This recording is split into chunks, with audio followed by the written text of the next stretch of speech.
Welcome to Second Take, the show that focuses on the issues behind the news.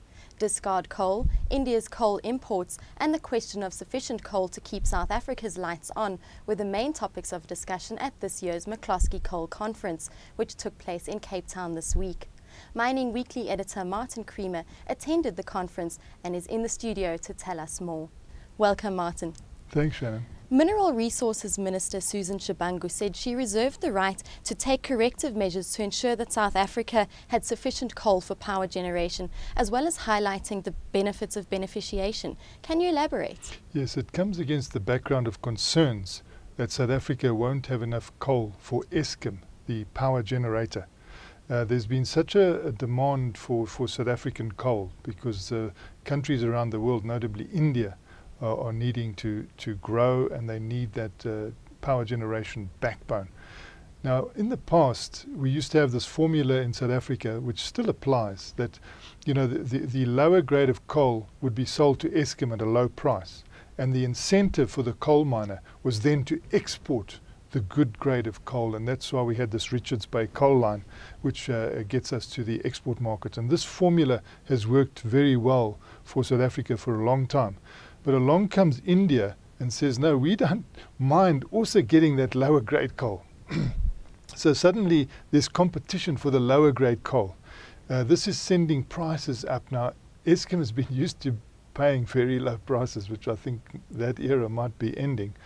And now companies are saying, but we can export that. We can export that. There is a demand for it.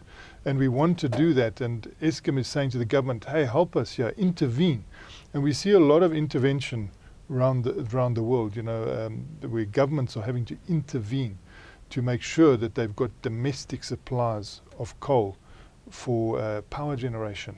And Eskom, in its plea to the government through the McCloskey conference, flashed up the names of Indonesia and Australia and Brazil and all the countries where governments intervene to make sure that the domestic economy is protected from an energy point of view and from a coal supply point of view. Minister Shabangu is not yet ready to declare coal strategic. One thought that it might happen at this conference, but from the smile on her face, one gets the impression that she needs, she's talking to the industry, and the feedback she's getting is good, and that she would rather allow free market juices to flow than to try and intervene, because intervention always creates a ripple effect, and it can come back to bite you. And so she is waiting, she's marking time, I think, for more information. In the meantime, she said to the industry, look, I reserve the right to intervene and to correct the situation, because she can't keep going to conferences around the world and have questions thrown at her. Is South Africa going to give us enough energy? Is there enough electricity? And she says she has to say yes, but to make sure that we can say yes, this long-term assurance of coal supply has to be in there. So it's against the background of all this. In the meantime, she's marking time, but she's also saying we're going to be merciless when it comes to beneficiation. She wants more done on the beneficiation front. And you can see there are a lot of coal protagonists in South Africa and in Africa saying, this coal is a miracle mineral. You must get more out of it than you're getting by just burning it. And we know from Sasol you can get a lot out of it. You can get a treasure chest of chemicals, and you can also get the transport fuels. There is the issue of the carbon footprint, because when you do that with coal at the moment, the technology puts a lot of CO2 into the air. So there are all these issues, but judging from the smile on the minister's face, I think she's got this covered. Now, on that note, Eskom executive Russ Myburgh said that we need updated coal resources and reserves. What was he speaking about? You see, I think that's what also the minister is waiting for. Russ got up, and he is an important, well, I said to him, are you a consultant or advisor? He says, no, he's the corporate advisor within Eskom. And he's saying, we've got to have the stats. Firstly, the roadmap must be put in place, and they're going into the second stage of that coal roadmap, which is showing South Africa where it should go with coal.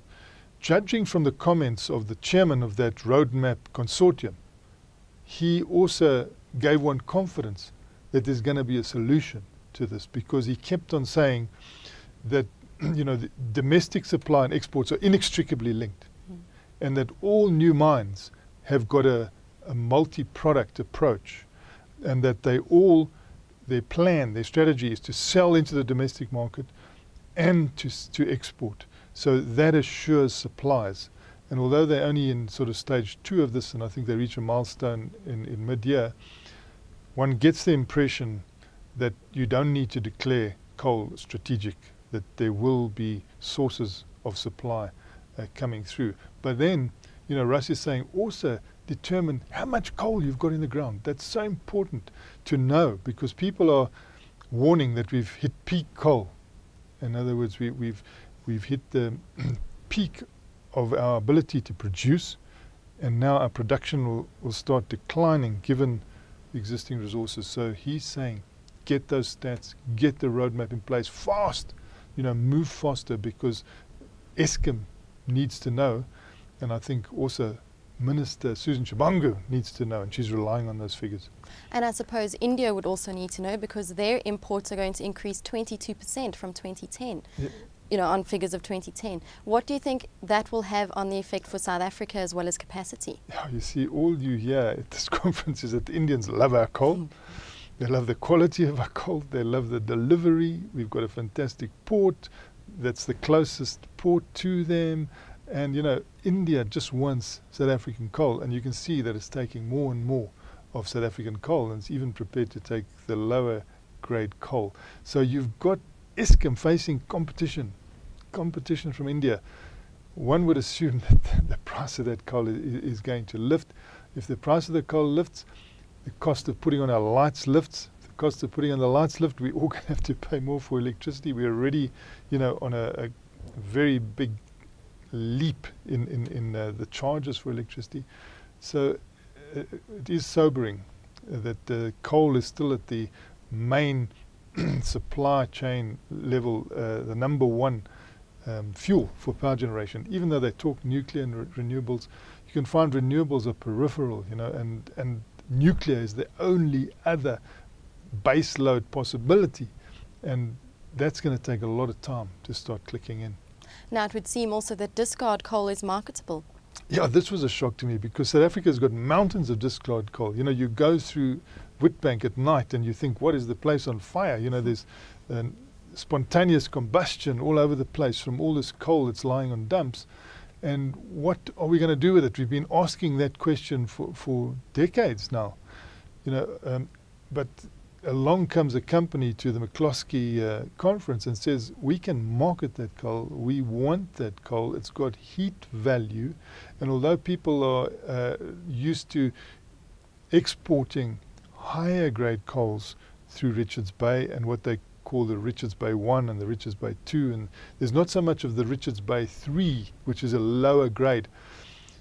People were saying to the conference, you're heading in the right direction. You're now starting to move into also exporting that Richards Bay 3, the lower coal. But we can go even a step further, into that off-specification coal, the low-ranking coal, the discard coal that has had no uses.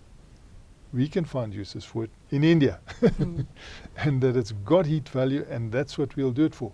But they're looking to the government to focus the mind on this issue and say to the industry, you can get rid of those mountains and dumps. You will release property below it. I think they're talking about 4,000 hectares of property in the one instance. You can then sell that property, or you can do something with that property. At the same time, we can, although it'll be a low margin profit, we can get the discard coal into the market. It needs to be done at big volume. So that's what they're saying. It's got to be a big volume business, low profit, but it's going to give a lot of jobs.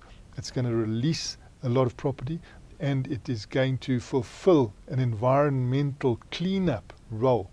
So against that background, they're looking for government and industry to come together and to work out how you're going to do this. Will they use the existing Richards Bay line, or will they use another line? We know that in Palabora, for instance, the iron ore finds. We've also had this mountain magnetite, iron ore fines, very valuable.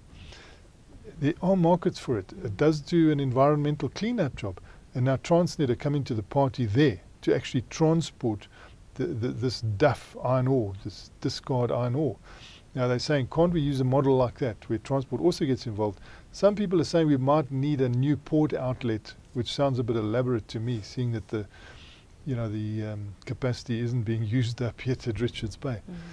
But the idea is that you get junior miners involved, you create a lot of jobs, you look at South Africa's new growth path, which has been announced by President Jacob Zuma, and say, let's fit this project in. It kills many birds with one stone. We get the jobs, we get the environmental protection, we get the market, and it's another strength to South Africa. Well, it looks like a lot to look out for. Yeah. Thank you, Martin. Great, Shannon. That's the show for today. Join us again next time for more news and insights into what's happening in the mining world.